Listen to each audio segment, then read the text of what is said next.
aqui o pastor Adaías. Ele está acompanhado da sua esposa, a irmã Taniane, e dos filhotes ali, o Adriel e a Alice. A igreja recebe com carinho. Amém? Pastor Adaías, seja muito bem-vindo. Eu acredito que o senhor deve estar enfrentando lá o mesmo problema que eu estou enfrentando aqui. Influenza e Covid, né? Nós contabilizamos que hoje nós teríamos pelo menos 70 pessoas, porque eu convidei os líderes de departamento, os obreiros e os que auxiliam nos departamentos. Mas o meu celular está igual ao seu, chovendo de mensagem. Pastor, não posso ir. Pastor, amanheci arriado. Jesus, só misericórdia. Então eu faço como eu fiz ontem. Nós estamos ao mesmo tempo que adorando, também intercedendo pela vida dos nossos irmãos.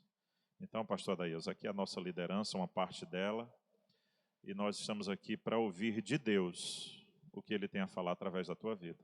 Amém? Pai, em nome de Jesus, sou grato a Ti, Senhor, por estes amigos que o Senhor tem me dado. Pois o pastor Adaías não é somente da família, ele é amigo, é um amigo bem chegado, onde juntos, muitas vezes, compartilhamos nossas lutas, nossas lágrimas e também as nossas vitórias. Obrigado por trazer ele para perto da gente. E hoje eu te peço, meu Deus, em nome de Jesus, que mais uma vez tu uses, ó Senhor, a vida do teu servo como tua trombeta, como teu atalaia. É o que te pedimos e já te agradecemos, em nome de Jesus. Amém. Pastor Adaías. Pai do Senhor, meus irmãos, minhas irmãs, bom dia. Uma alegria estar com vocês, outra vez. O pastor Flauber estava aqui justificando, né, a ausência dos irmãos. E realmente nós estamos enfrentando isso lá também. Não só essa semana, mas já tem alguns, acho que desde meados de dezembro, que a gente vem com essa luta. Agora se intensificou mais. E eu acho que não seria nem um exagero dizer que metade da igreja está contaminada. Eu nem consigo mais fazer a justificativa que os irmãos pedem nos cultos, porque são muitas pessoas. Obreiros. Quinta-feira nós estávamos no culto, antes de ontem, e tínhamos uma visita de um cantor antigo, assembleiano, e muitos irmãos desejosos de estarem conosco, mas infelizmente não tiveram condição. E eu estou hoje com 20 dias que fui acometido, me recuperei, porém, ontem, eu disse até ao pastor Flauber, eu tive, de antes de ontem para ontem à noite, começou uma crise de tosse. Depois de 19 dias já de contaminado, Marquinhos, aí começou essa crise de tosse, persistiu ontem, e aí eu ainda estou nessa luta, sabe? Mas eu propus no meu coração que iríamos estar aqui, e eu quero compartilhar o que Deus me entregou, e quero entregar tudo, mas receio de que em algum momento eu tenha crise de tosse aqui, mas eu acho que já não põe em risco, já está com 20 dias hoje que eu fui contaminado, eu acho que coisa do Satanás mesmo. E eu quero compartilhar o que Deus colocou no meu coração. Quem pode dizer amém? Se em algum momento eu entrar em crise de tosse, vocês dão glória a Deus, que é para ninguém perceber, tá? Gente, eu quero que vocês abram comigo as vossas Bíblias no texto que inspira o tema dessa festividade. Nós vamos ler os versos 1 a 9 do primeiro livro, aliás, do primeiro capítulo do livro de Josué. Josué, capítulo de número 1, versículos 1 a 9, diz assim: Sucedeu depois da morte de Moisés, servo do Senhor, que este, ou seja, o Senhor, falou a Josué, filho de Num, servo de Moisés, dizendo: Moisés, meu servo, morreu. Dispõe-te agora, passa esse Jordão, tu e todo este povo, a terra que eu dou aos filhos de Israel. E todo lugar que pisar a planta do vosso pé, vos tenho dado, como eu prometi a Moisés. Desde o deserto e o Líbano, até o grande rio, o rio Eufrates, toda a terra dos heteus, até o grande mar, para o poente do sol será o vosso limite. Ninguém te poderá resistir todos os dias da tua vida. Como fui com Moisés, assim serei contigo. Não te deixarei, nem te desampararei. Seja forte, tenha coragem, porque você vai fazer esse povo herdar a terra que sobre juramento eu prometi aos seus pais que lhes daria. Tão somente seja forte e seja muito corajoso, para teres o cuidado de fazer segundo toda a lei que Moisés, meu servo, te ordenou. Dela não te desvie nem para a direita e nem para a esquerda, para que sejas bem-sucedido por onde quer que andares. Não cesses de falar deste livro, ou do livro desta lei. Antes, medita nele de dia, de noite, para teres o cuidado de fazer tudo quanto nele está escrito. Então fará prosperar o teu caminho e serás bem-sucedido. Então farás prosperar o teu caminho e serás bem-sucedido. Não te mandei eu? Seja forte e corajoso. Não temas, não te espante, porque o Senhor teu Deus é contigo por onde quer que andares. Muito obrigado, pode sentar. Glória a Deus. Meus irmãos, eu quero pensar um pouco com vocês, baseado nesse texto. Gostaria que vocês estivessem com as vossas Bíblias abertas, para a gente ir meditando, conferindo as referências. Eu gostaria de pensar um pouco com vocês sobre alguns princípios, com base nesse texto. Claro que eu não tenho a pretensão de esgotar o texto, até porque também não sou o único pregador da festa. Então, o que o Espírito Santo não trouxe à minha mente, ao meu coração, trará aos demais. Eu quero compartilhar convosco alguns princípios para um ministério próspero, bem-sucedido. Veja que por 3 vezes Deus fala isso com Josué. Olha, siga esses princípios aqui para que você seja bem-sucedido por onde quer que andares. Na versão atualizada, esse termo. E no verso 8 ele diz: e então farás prosperar o teu caminho e serás bem-sucedido por onde quer que andares, serás bem-sucedido no teu caminho. Então eu quero compartilhar com vocês alguns princípios, e eu quero que vocês voltem os seus olhos aí comigo para o texto. O primeiro princípio que eu quero compartilhar com vocês está já no verso 1, quando diz assim: sucedeu depois da morte de Moisés, servo do Senhor, que o Senhor falou a Josué, filho de Num, servo de Moisés, dizendo. Percebam, irmãos, que antes de Deus falar com Josué a respeito da missão, do que ele deveria fazer, o texto, e creio que de forma intencional, e há algo aqui que nos ensina, e nós precisamos, e que é digno da nossa atenção. O texto fala primeiro do que ele é. Perceba que Deus, ele prioriza o ser antes do fazer. E eu quero compartilhar com vocês um pouco a respeito disso. Se queremos ter um ministério bem-sucedido, precisamos ter isso como meta, como objetivo nas nossas vidas. Precisamos priorizar o ser antes do fazer. Eu vinha um dia desses com um pastor amigo no metrô, e pastor, quando se junta, meu irmão, não tem outro assunto. Pastor crente, quando se junta, não tem outro assunto. Porque tem conversa de pastores e tem conversa de líderes que às vezes dá até arrepio, irmão. Né? Tem uns que só falam em dinheiro, tem uns que só falam... Tem umas coisas estranhas. Mas eu estou falando de homens de Deus, de pastores sérios. Quando se junta, É obra, é obra, é obra, é obra, né? Eu e o pastor Flauber, em pleno Natal, irmão, confraternização de família, todo mundo ali se confraternizando e nós curando as feridas um do outro lá no dia 24 até meia-noite, conversando sobre obra, né? Então eu vinha conversando com um pastor amigo no metrô e entra dois senhores, ficam assim bem próximos e começam a observar a nossa conversa. Logo eles percebem que se tratava de pastores, de servos de Deus. Então eles abrem um diálogo paralelo para também demonstrar para a gente que eram crentes.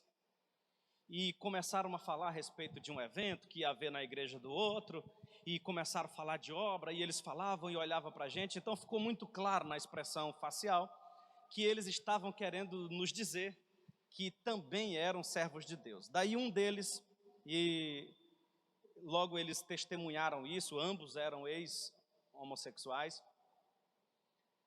e diga-se de passagem que ainda havia uns trejeitos assim que dava para perceber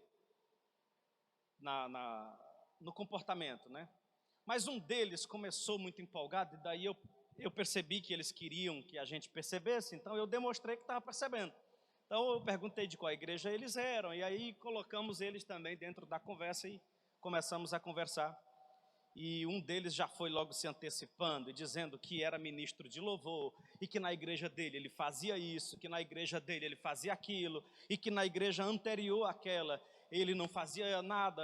Aliás, antes ele era isso, era mais aquilo, fazia mais isso, fazia mais aquilo, mas de repente tiraram as funções dele, e aí ele se chateou, se saiu, agora estava na outra igreja, estava muito feliz porque já era do ministério de louvor, e já ia fazer isso, e já ia fazer aquilo, e já ia fazer. E aí chegou o momento em que eles iam descer da estação, e essa palavra Deus me deu para ele na hora que ele ia descendo. Eu chamei ele, perguntei o nome, ele disse, eu disse, olha, eu disse isso, irmão, porque eu percebi que ainda havia tanto para ser tratado, né? Dava para perceber, assim, visivelmente, que o processo de conversão ainda estava tão longe de ser, né, aperfeiçoado, ainda tinha tantas coisas para ser tratada, mas ele já estava muito focado no fazer.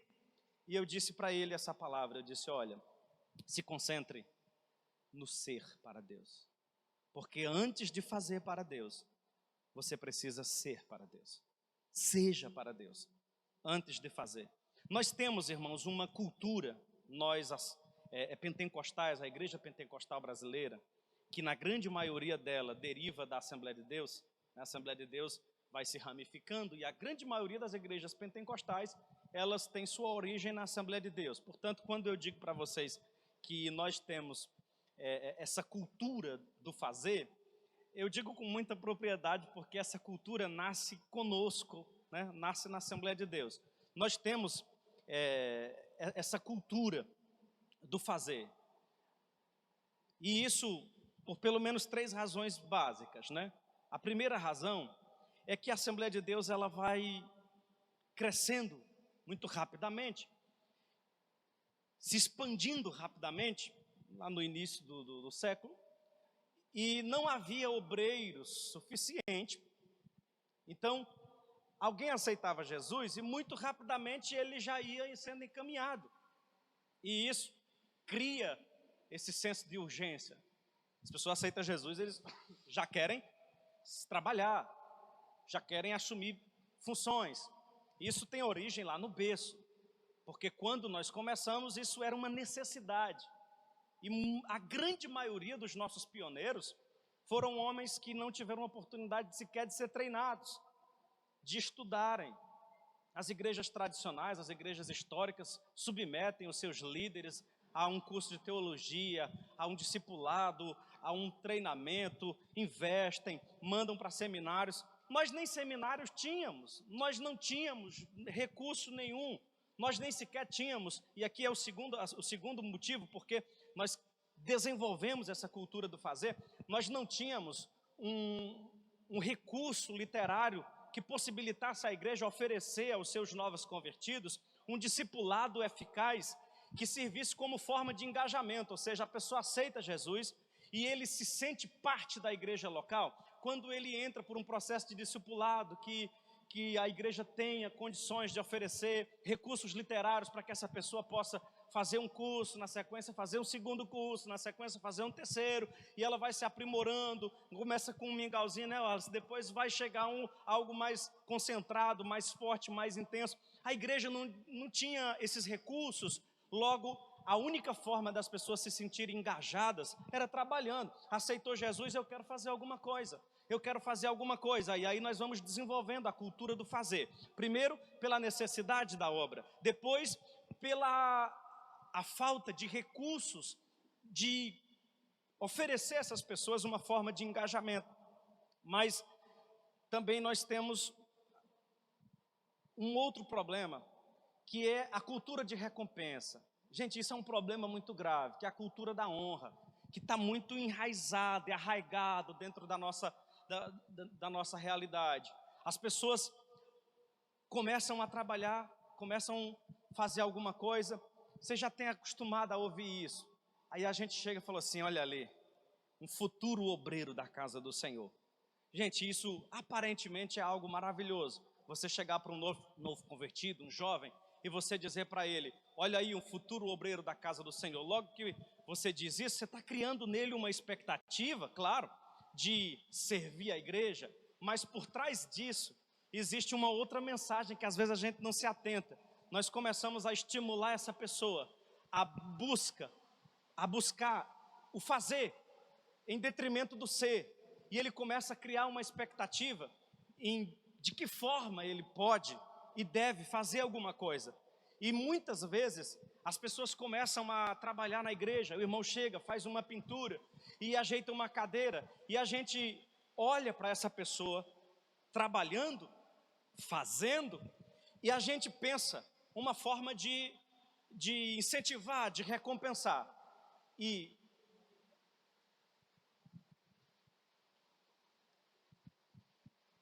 glória a Deus. Pastor Denilson, meu companheiro, seja bem-vindo. Deus abençoe. Prosseguindo, meus irmãos. Aí às vezes a gente tem uma pessoa que está ali, começando a se engajar na igreja, a fazer alguma coisa. E como a gente não pode remunerar o irmão que pintou a igreja, o irmão que pintou o piso, o irmão que lavou a igreja, na nossa cultura, a gente recompensa essas pessoas com cargos, com funções. Daí vai se desenvolvendo essa cultura de recompensa, e as pessoas passam a se concentrar mais no fazer do que no ser. E o que há de malefício em tudo isso? As pessoas se concentram no fazer em detrimento do ser, concentram-se na função em detrimento do serviço, e desenvolvem um senso de urgência, de pressa. Às vezes as pessoas entram dentro de uma igreja e começam ali um mês, 2, e de repente elas já querem estar engajadas. E como eu disse, às vezes esse engajamento, ele se dá pelo fazer. Às vezes pela falta de recursos, de condições, de oferecer um discipulado mais prolongado, mais eficaz. Veja o que Paulo vai dizer aos Efésios, no capítulo 3, versículo 14 ao 17, ele diz assim, por esta causa eu me ponho de joelhos perante o Pai, de quem toma nome toda a família, tanto nos céus como na terra, para que segundo a riqueza da sua glória, Ele vos conceda que sejais, olha a preocupação de Paulo, percebam comigo, note que ele está dizendo, olha, eu tenho um motivo pelo qual eu estou orando, eu tenho dobrado os meus joelhos, por esta causa eu me ponho de joelho perante o Pai, eu tenho orado, olha qual é a preocupação de Paulo, ele disse, eu tenho orado para que primeiro, vocês sejam fortalecidos, olha a primeira preocupação dele, para que sejam fortalecidos com poder, mediante o seu Espírito no homem interior. Perceba como Paulo está dando ênfase à questão do crescimento como pessoa, da interioridade do ser. É muito mais importante ser do que fazer. Então Paulo está dizendo, mediante o seu Espírito no homem interior, e assim habite Cristo em vosso coração. Olha a preocupação de Paulo, eu quero que vocês sejam fortalecidos, eu quero que vocês cresçam como pessoa interiormente, e que vocês possam hospedar Cristo em vosso coração pela fé. Aí ele diz algo forte. Ele diz: estando vós arraigados e alicerçados em amor. Paulo usa aqui duas linguagens, uma do mundo botânico e outra do mundo arquitetônico, que diz muito a respeito disso que a gente está pensando. Paulo está preocupado com os irmãos, dizendo: eu quero que vocês, antes de qualquer coisa, estejam arraigados. Eu quero que vocês cresçam, que vocês desenvolvam na interioridade como pessoa. Paulo está preocupado com o ser. Ele disse: eu quero que vocês aprofundem as suas raízes. E ele usa uma linguagem também do mundo arquitetônico. Ele diz: eu quero que vocês estejam bem firmados, alicerçados. Meus irmãos, você passa aqui nessa parte da cidade onde há vários edifícios, e você vê aqueles edifícios bonitos. A gente não tem ideia a profundidade das estacas que foram lançadas ali para dar sustentação àquela estrutura. Antes que ela apareça fora do solo, já há meses os trabalhadores estão trabalhando, máquinas estão escavando, perfurando, removendo a superfície para encontrar um solo adequado para a sustentação daquele edifício, aprofundando as estacas. A árvore, você vai no interior do estado, assim, no período de setembro, outubro, você vai perceber que a maioria das árvores estão secas, que faz parte da nossa vegetação, da caatinga, ela cai a folha para a sua sobrevivência. E você percebe, às vezes, no meio daquela floresta, um juazeiro, bem verdinho. Qual é a diferença entre ele e os demais? Aquele juazeiro, ele aprofundou as raízes. Ele aprofundou as raízes. Ele tem raízes profundas. E aí, quando chega o tempo do verão, da escassez, ele se mantém verde, ele se mantém firme, porque as suas raízes foram aprofundadas. Se queremos ter um ministério bem-sucedido, próspero, nós precisamos, antes de qualquer coisa, aprofundar as nossas raízes, alicerçar a nossa estrutura. A árvore que cresce muito rápido, por exemplo, se você plantar no seu quintal um mamoeiro, ele vai crescer rápido. Ele cresce rápido e produz também rápido. Só que ele também declina rápido. Ele produz, depois ele morre. Você planta no seu quintal um milho, rapidamente ele cresce, vai estar dando 2 metros de altura. Ele vai botar 2, 3 espigas e depois ele seca. Se você plantar uma bananeira, ela vai crescer rápido, ela bota um cacho, depois ela cai. Aquilo que cresce muito rápido pode até produzir, mas depois ele cai.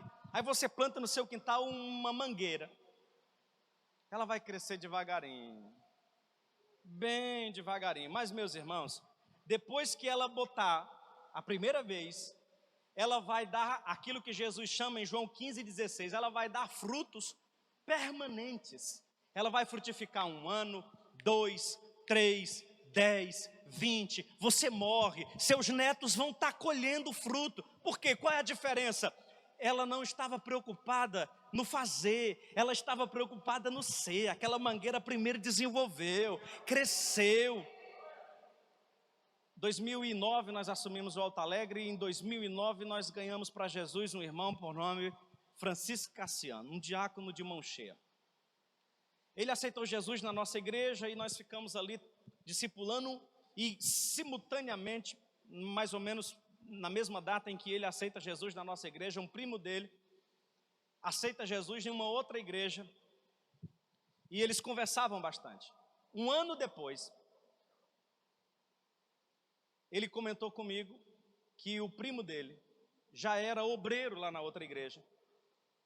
E hoje esse primo dele já se tornou pastor, já abriu seu próprio ministério e já teve problemas no casamento e hoje eu nem sei como é que ele está.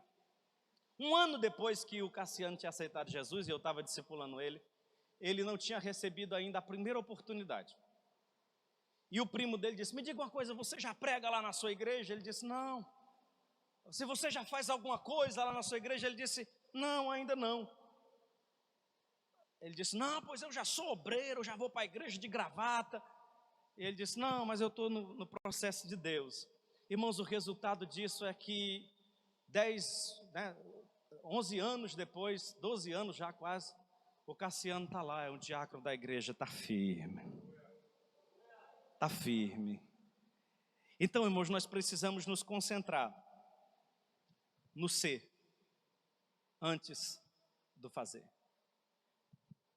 Qual é o sentido do ser? O ser tem a ver com a nossa personalidade, com os nossos valores, com o nosso caráter. O ser está ligado à nossa interioridade. Tem a ver com as nossas emoções não domesticadas. Tem a ver com o tratamento. Essa é uma área de formação em que a maioria dos líderes não tratam, porque ela está dentro do campo da subjetividade. E quando a gente se converte, a gente se preocupa muito de se libertar dos vícios aparentes. A gente se liberta do cigarro, da bebida, de tudo aquilo que é aparente, mas fica muito ainda na interioridade que precisa ser tratado e às vezes fica ali incubado porque ninguém está vendo. Às vezes são sentimentos, desejos, pensamentos, vícios, muitos pecados ainda relacionados aos pecados do eu, que ainda estão lá escondidos e precisam também ser tratados. Percebam que Jesus, ele chamou os discípulos primeiro para ser discípulos.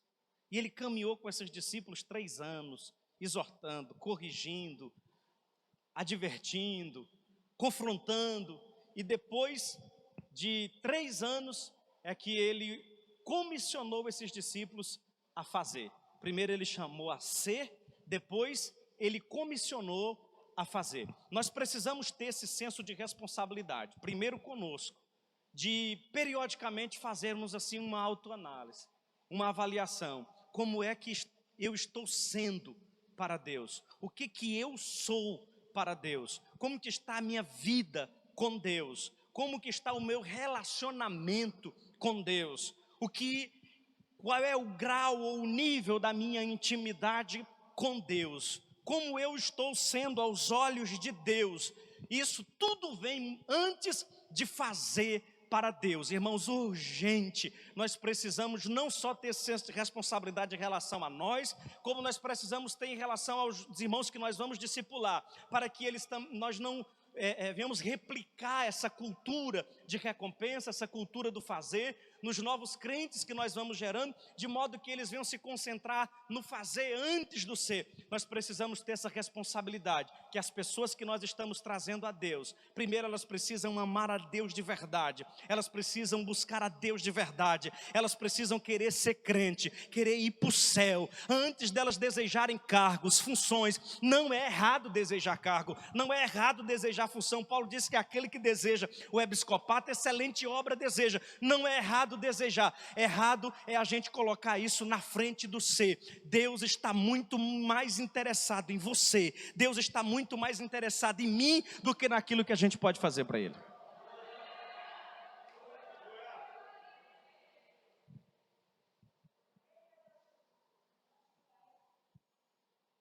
Em Mateus capítulo 7, versículo 21 até o versículo 27, Jesus diz algo assim, irmão, que é de arrepiar. Vocês conhecem esse texto, ele diz assim: nem todo que diz Senhor, Senhor, entrará no reino dos céus, mas somente aquele que faz a vontade do meu Pai que está no céu. Naquele dia muitos dirão: Senhor, Senhor, nós não profetizamos em teu nome? Em teu nome não expulsamos demônios? Em teu nome não fizemos muitos milagres? Então lhes direi explicitamente: nunca vos conheci.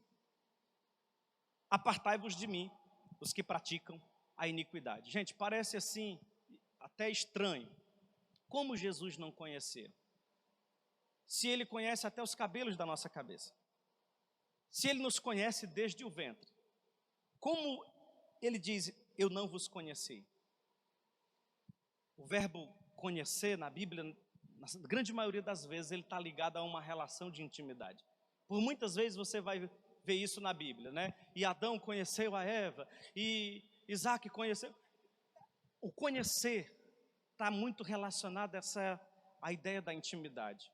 O que Jesus está dizendo tem muitos fazendo a obra em meu nome, e olha que são cheios de prodígios, expulsam demônios, fazem milagres, fazem muitas coisas, mas não tem relacionamento comigo, não tem intimidade comigo.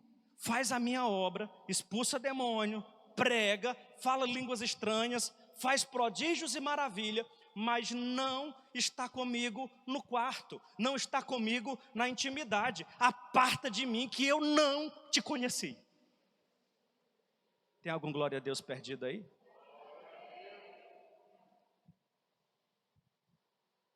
Meus amados irmãos, então nós precisamos ter esse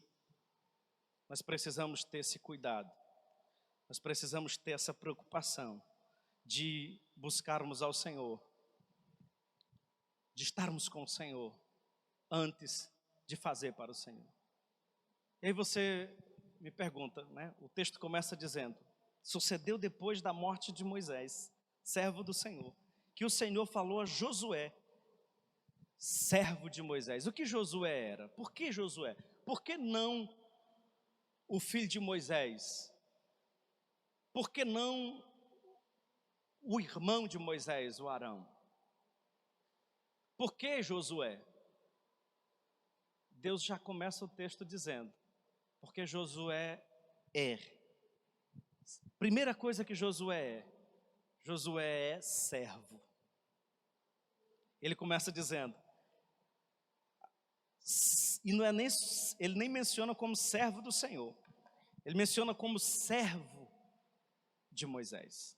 Veja comigo Êxodo, dá só um pulinho lá em Êxodo rapidamente, e vamos fazer a leitura do capítulo 24, verso de número 13, que diz assim, levantou-se Moisés com Josué, seu servo, e subindo ao monte de Deus, disse aos anciãos, esperai aqui, até que voltemos. Eis que Arão e Ur ficam conosco. Quem tiver alguma questão, se chegará a eles. Tendo Moisés subido, uma nuvem o cobriu no monte. E a glória do Senhor pousou sobre o monte Sinai. E a nuvem cobriu por 6 dias. No 7º dia, no meio da nuvem chamou o Senhor a Moisés. E o aspecto da glória do Senhor era como que um fogo consumidor no cume do monte, aos olhos dos filhos de Israel. Moisés, entretanto, entrando no meio da nuvem, subiu ao monte e lá permaneceu 40 dias, 40 noites. Olha aqui quem estava com Moisés, em todas as suas experiências. Josué caminhou com Moisés, irmãos, todo aquele percurso, acompanhando e vendo como Deus trabalhava com Moisés, servindo a Moisés, o tempo inteiro ao lado de Moisés. Vocês não têm ideia quantas vezes Josué não deve ter sido chamado de babão? Mas Josué não estava nem aí, meus irmãos. Josué estava dentro de um processo. Ele estava ao lado do seu líder, servindo a Moisés e, consequentemente, servindo também a Deus. Então, a primeira coisa que Josué é servo, mas ele não é só um servo, ele é também um homem piedoso. Êxodo 33:11 fala que Josué, o moço, não se afastava da tenda da congregação. Entrava dia e saía dia, e Josué estava lá na tenda da congregação. Eu vou entregar o recado todo, porque tem alguns líderes, eu não sei se aqui tem, mas eu acho que tem em todo canto. Tem alguns líderes que eles são exatamente o oposto de Josué. Josué era o moço que não se afastava da tenda. Tem alguns que eles são o contrário, eles não aparecem na tenda da congregação. Eles não aparecem. Eu lembro quando eu assumi o Alto Alegre, tinha uma irmã. Irmãos, essa irmã me atribulou. Eu não sei nem se eu posso ficar contando história. Meu tempo acabou já, pastor Flávio? pastor Denilson já está me olhando ali. É até meio-dia. Está chovendo, está gostoso, irmão. A gente não vai embora mesmo nessa chuva. Quando eu assumi o Alto Alegre, eram pouquinhos irmãos. Nós tínhamos uma congregação com 15 pessoas. E tinha uma irmã. Irmão, essa irmã, ela fazia umas 3 ou 4 faculdades ao mesmo tempo. Ela ainda trabalhava como palhaça, ela trabalhava de dia, ela fazia show de noite. Ela fazia tudo menos vir para a igreja. Mas o pior é que quando eu cheguei, ela era secretária, tesoureira, líder das crianças, da juventude, ela era intercessora, professora da escola bíblica, coordenadora pedagógica, ela era tudo na igreja. Aí eu disse, não, vou esvaziar um pouco ela, senão ela vai morrer. E eu fui substituindo algumas funções, não tinha muita gente para trabalhar. E ela começou a se incomodar com aquilo. Irmãos, ela conseguia chegar, dá para ouvir aí? Eu vou intensificar um pouco mais. Se eu me movimentar, eu saio da frente da câmera ou não? Ela tem espaço para me movimentar? Eu tô inquieta aqui para me movimentar, vou tentar me comportar. Ela chegava no culto com uns 40, 50 minutos de atraso, com a bolsa nas costas, e ela entrava na igreja abraçando e beijando todas as pessoas, quase que dizendo, olha eu aqui. Ela entrava, abraçava uma, ela acabava com o culto, e quase não aparecia. Isso era quase só na Santa Ceia. Ela acumulava muitos cargos, muitas funções, e ela gostava daquilo, mas ela não tinha tempo. Então eu cheguei para ela, conversei com ela, ela disse, porque eu faço isso, eu faço aquilo. Eu disse, minha querida, eu compreendo, você tem seu projeto de vida, siga no seu projeto de vida, mas eu vou colocar outras pessoas no seu lugar. Aí ela ficou muito chateada comigo, e ela chegava para mim sempre e dizia, olha, precisando de mim, é só chamar, é só me ligar, me ligue que eu venho, sempre que precisar de mim. E aí eu fui aguentando até que um dia ela chegou para mim e disse assim, olha, eu era nessa igreja tudo, depois que você chegou aqui eu não sou mais nada.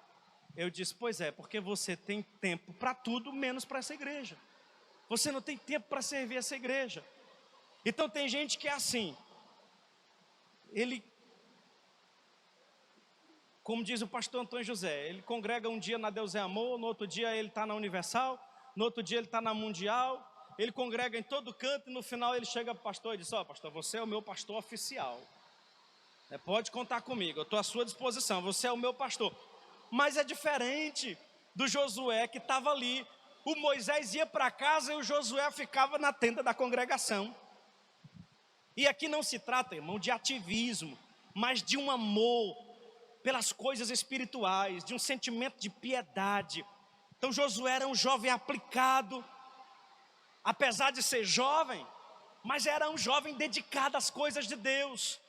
E aí quando chega o tempo de Deus, o momento em que Moisés morre, Deus olha e diz assim, já sei, já está preparado, já trabalhei na vida dele, já preparei ele, desde novo, eu já venho trabalhando na vida dele.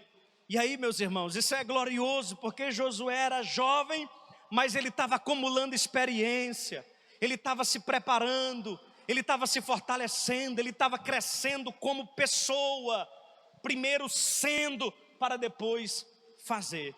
E é bom quando você se prepara assim de novo, viu, Anderson? É bom, porque quando chega o tempo que Deus precisa da gente, você já está preparado. Quando eu assumi o Bom Jardim, pastor Denilson, aconteceu a posse, os pastores foram embora e eu fiquei ali conhecendo os irmãos e um e outro querendo falar comigo. Chegou um obreiro que, atribulado, já tinha dado trabalho aos pastores anteriores todos, chegou assim para mim, deu aquela olhada, ajeitou assim, disse assim, meu filho, quantos anos você tem? Eu disse, eu tenho 35. Ele botou a mão na testa e disse assim, é uma loucura do pastor Antônio José mandar um homem de 35 anos para dirigir o Bom Jardim. Eu olhei para ele e eu disse, Jesus só tinha 30 quando começou, morreu com 33 e fez um ministério maior do que o meu. Meus irmãos, Josué era jovem, mas estava treinado desde jovem na presença de Deus. Mas ele não era só um homem piedoso, ele era um líder submisso. Você vai ver em Êxodo 17, do 8 até o 16, que Josué diz assim, Moisés diz, Josué, vai à guerra contra os amalequitas. E Moisés sobe ao monte para interceder. E Josué, meus irmãos, vai à guerra e ele luta. E em nenhum momento você vai ver Josué questionando e dizendo assim: olha aí, olha lá onde é que está o Moisés. Em cima do monte, né? Com as mãos estendidas, sapatinho nos pés, valisazinha na mão, gravatazinha no pescoço. Olha onde é que está o abestado aqui. Estou na guerra, na espada, no sangue. Não, você não vai ver Josué dizendo isso.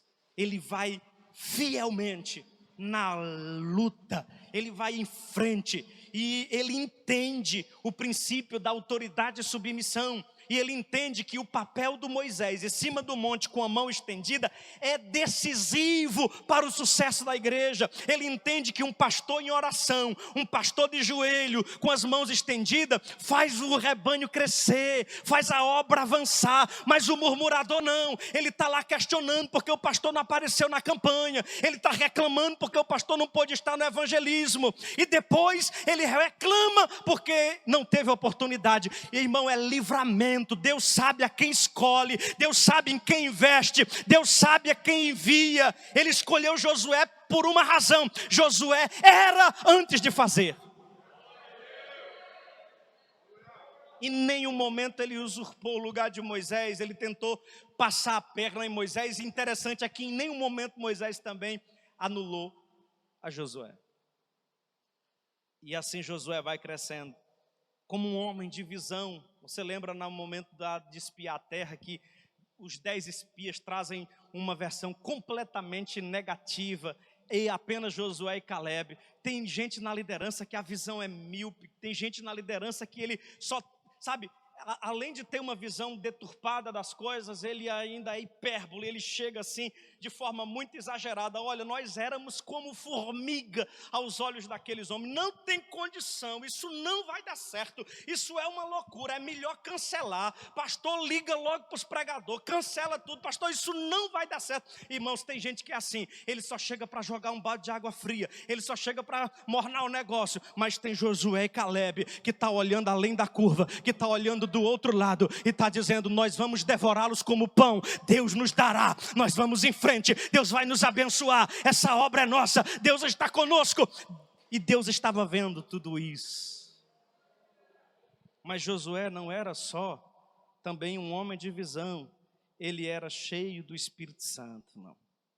O texto diz em Deuteronômio, já finalizando, Deuteronômio 34 e 9. Aliás, 9. Josué, filho de Num, estava cheio do Espírito Santo e de sabedoria, porquanto Moisés impôs as mãos sobre ele. Josué era antes de ser. Meu tempo acabou no primeiro tópico da mensagem. Diga comigo em alto e bom som: nós precisamos ser antes de fazer. Pastor, dá tempo eu compartilhar pelo menos mais um? Dá, irmãos? Dá, pastor Denilson? Dá tempo eu compartilhar pelo menos mais um?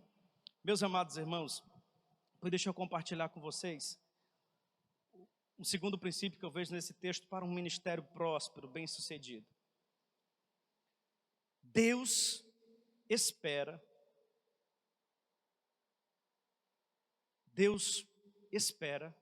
nos movermos em passos de fé. Você pode repetir comigo? Diga comigo: Deus espera nos movermos em passos de fé. Olha o que o Senhor diz: Moisés, meu servo, é morto. Dispõe-te agora e passa esse Jordão, tu e todo este povo, e todo lugar que pisar a planta do vosso pé, vou-lo tenho dado por herança, como disse a Moisés. Olha o que o Senhor está dizendo. Deus tinha feito a promessa, eles estavam perto de alcançar, estava faltando atitude. O Senhor vem e diz: Josué, dispõe-te, se mova, dê um passo. Irmão, se Josué não tivesse se revestido daquela fé, para dar um passo de fé na direção da terra, o Jordão não tinha se aberto, não havia aquele milagre. Então Josué movimenta o povo, um povo que estava há 30 dias chorando, de luto. Josué movimenta o povo e vai. E o Jordão está lá, irmãos, de rebanceira a rebanceira. Quando eles pisam os pés na borda do rio, o milagre acontece. Meus irmãos, somente quando nos movemos em passos de fé, veremos o mover de Deus. Jesus disse em Mateus 16 e 17, estes sinais seguirão aos que creem. Aí a gente diz assim, nós não estamos vendo mais sinais. Claro, nós não estamos indo para lugar nenhum. Os sinais seguem, vá, dê um passo, caminhe. O que foi que Deus disse para Moisés? Moisés, diga ao povo que marche, caminhe, dê um passo. Quando você começar a caminhar, Deus vai começar a agir. Eu disse isso há muitos anos atrás lá no Alto Alegre, e um irmão pegou essa palavra, ele disse, eu vou fazer um trabalho de evangelização em Quixadá, no interior do estado. Ele nem dinheiro para ir tinha, mas ele pegou aquela palavra. O pastor disse que se a gente for, os milagres seguem. Então ele começou, arrumou as malas e foi sem dinheiro. Irmão, o primeiro milagre foi aparecer a condição dele ir. Ele chegou lá, passou uma semana, ele viu muitas coisas. Ele disse, voltou feliz, igual os discípulos quando voltaram daquela missão que Jesus deu dos 70. Voltou e disse assim, pastor, eu vi Deus fazer coisas extraordinárias, simplesmente porque eu fui. Irmãos, os missionários, os pioneiros viram Deus fazer muitas coisas aqui na nossa terra. Por quê? Porque eles foram. Eles começaram a dar passos de fé, caminhar pela fé e não por vista. Deus espera isso de nós. Somente quando começarmos a dar passos de fé, também alcançaremos a plenitude de Deus, aquilo que Deus preparou para nós. Tem muita gente interpretando errado esse verso 3, porque diz assim, aonde pisar a planta do vosso pé, aí vou-lo tenho dado. E tem gente que entende que é só você sair botando o pé nas propriedades alheias que Jesus te dá. Não, irmão, não é disso que diz o texto. O que o texto está dizendo não é que aonde você sair botando o teu pé em propriedade alheia é teu. O que Deus está dizendo é, eu já tenho dado, você só precisa conquistar o que eu já te dei. Aonde pisar a planta do vosso pé, será vosso, como eu prometi a Moisés. É do jeito da promessa. Já está feita a promessa, Deus já deu, só falta a gente tomar posse. Irmãos, nós precisamos dar passos de fé para viver a plenitude. Mas entenda, essa plenitude de Deus também tem limite. Ele disse, olha, vocês têm limite, é desde o deserto até o Líbano, desde do rio Eufrates até o mar, por poente do sol. Esse será o vosso limite. Tem um limite, não é sair pisando o universo inteiro que eu vou te dar, mas o que eu já te dei, você precisa pisar para conquistar. Irmãos, não se conforme ficar aquém do propósito, mas também não ouse ir além do propósito. Levante a sua mão e diga assim comigo, eu quero viver a plenitude de Deus. Deixa eu terminar dizendo para vocês, irmãos, terceiro princípio, nós não estamos lutando só. Você pode repetir comigo, diga comigo, nós não estamos lutando só. Olha o que o Senhor diz no verso 5, ninguém te poderá resistir por todos os dias da tua vida, como eu fui com Moisés, serei contigo, glória a Deus. Você não está só, o Senhor está conosco. Irmãos, e o Senhor conosco, isso representa seguramente a nossa vitória. O Senhor está conosco, o Senhor está conosco. Nós temos que compreender, irmãos, em quarto e último lugar, eu vou só citar os tópicos agora para me encerrar. Em quarto lugar, nós precisamos compreender com clareza o propósito de Deus para as nossas vidas. O Senhor disse para Josué, de forma muito específica, o teu ministério é esse. Tu farás este povo herdar a terra que sobre juramento eu prometi aos seus pais que lhes daria. Compreender qual é o propósito de Deus para as nossas vidas é fundamental para termos um ministério bem sucedido. Quantas pessoas não passam a vida inteira dando cabeçada, querendo fazer o que Deus não chamou ele para fazer? Ah, irmão, mas é porque eu acho tão bonito quem canta, eu também acho. Eu até brinco às vezes lá na igreja que na próxima encarnação eu quero nascer cantor. Claro, irmãos, que eu não acredito em encarnação, é brincadeira. Mas eu vejo o Gideão cantando, irmão, eu fico, maravilha, Jesus, que coisa linda. A voz, né, irmão, não é ele não. A voz. Mas, irmão, não é meu ministério. Não é meu ministério. Os irmãos entendem isso? E aí quando você se propõe a servir naquilo que você não foi chamado, primeiro, você vai ocupar inutilmente uma função, vai atrasar o crescimento da obra e vai se desgastar. Aí você me faz a seguinte pergunta: pastor, como é que eu sei se eu estou servindo na função errada? Eu vou te dar 2 dicas para mim encerrar. O pastor Flávio está olhando para o relógio. Primeira dica: busque a aprovação de Deus. Quando você sentir a aprovação de Deus, o Senhor disse: olha, Josué, hoje mesmo eu te engrandecerei perante todo Israel, para que saiba que como fui com Moisés, serei contigo. Aprovação de Deus. Às vezes eu vejo, o pastor Danilson também vê, o pastor Flávio também, um dirigente de congregação, pastores que às vezes estão há 10 anos na congregação, irmão, ninguém se converte. A igreja vai minguando, não frutifica nada, e o camarada está lá feliz. Meus irmãos, eu não sei se o pastor Flávio é assim, se o pastor Danilson é assim, basta ter um domingo que a frequência cai, eu já fico atribulado. Jesus, o Senhor está me reprovando? Vocês sentem isso, irmão? Às vezes você começa a ver: Senhor, o Senhor está me reprovando. Irmãos, o normal, é lógico que existem as situações, existem as enfermidades, né? Agora a gente está tendo essa situação. Mas o normal é a obra frutificar, crescer. Se você assume uma função, passou 1 ano, 2 anos, não está prosperando, ore a Deus e peça a Deus para saber onde é que Deus quer que você sirva, irmão. E sirva onde as coisas frutificam, onde você possa ser útil. E busque também a aprovação do povo. Que é isso, pastor? A aprovação do povo? Josué também alcançou a aprovação do povo, do verso 16 até o 18, você vê isso em casa, dever de casa para vocês. Irmãos, quando Deus está conosco, o povo diz amém. Vai aparecer os levantes? Claro, vai ter sempre Tobias, Sambalate, Gesem, o Arabo, Satanás, o cão, a cor, o diabo vai estar por aí. Mas, irmãos, o povo de Deus vai reconhecer que Deus é contigo, como foi com Moisés, como foi com Josué. Pastor, me permita fazer uma oração? Fiquemos de pé, irmãos, deixa eu fazer uma oração e terminar dizendo para vocês que para termos um ministério próspero e bem-sucedido, nós precisamos de coragem. Diga comigo, coragem. Diga mais forte, coragem. Meus irmãos, nós precisamos de coragem para cumprir a missão. 3 vezes Deus disse para Josué. Primeira vez ele disse: tenha coragem. Segunda vez ele disse: seja muito corajoso. A terceira vez: eu não te mandei, rapaz? Tenha coragem. Tem hora que o sangue vai dar no meio da canela. Tenha coragem. Em frente. Coragem para cumprir a missão. Coragem para conquistar o terreno do inimigo, para enfrentar o adversário, para a batalha, para a guerra espiritual. Irmãos, guerra espiritual é um negócio tão sério. Precisa ter coragem. Coragem, sobretudo, para você defender agora, nesse tempo que nós estamos vivendo, defender os princípios e os valores dessa palavra. O Senhor disse para Josué: Josué, seja muito corajoso.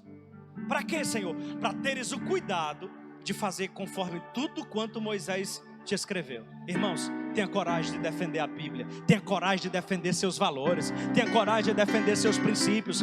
Nós estamos vivendo um momento em que os valores e princípios bíblicos estão sendo duramente atingidos. Tenha coragem. Deus te levantou nessa terra como líder, Deus te colocou nessa terra como autoridade, como embaixador do reino. Tenha coragem de defender os princípios. Eu não estou falando de você fazer guerra nas redes sociais e arranjar confusão lá no Twitter, Facebook, Instagram, não. Eu estou falando de, na hora certa, você se posicionar como homem de Deus, como mulher de Deus, defender os valores e dizer assim: eu não me desvio nem para a direita, nem para a esquerda, nem para a direita, nem para a esquerda. Eu nem sou daqui nem daqui, eu sou do centro, eu sou Cristo, eu sou a Escritura, é Bíblia, é palavra.